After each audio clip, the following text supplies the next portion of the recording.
মাননীয় স্পিকার, আপনাকে ধন্যবাদ।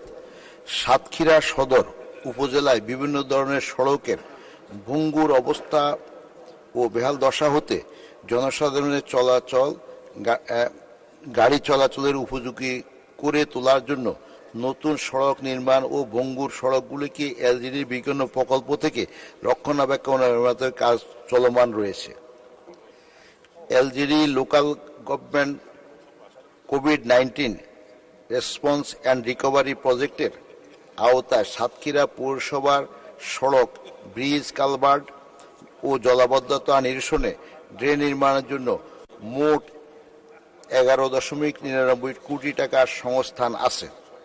ইতিমধ্যে 2.09 কোটি টাকা স্কিম অনুমোদন দেওয়া হয়েছে এবং বাস্তবায়নের কাজ চলমান আছে। অবশিষ্ট 9.90 কোটি টাকার প্রাক্কলন পৌরসভা হইতে প্রাপ্তি সাপেক্ষে পর্যায়ক্রমে অনুমোদন দেওয়া হবে। মাননীয় স্পিকার, আপনাকে ধন্যবাদ।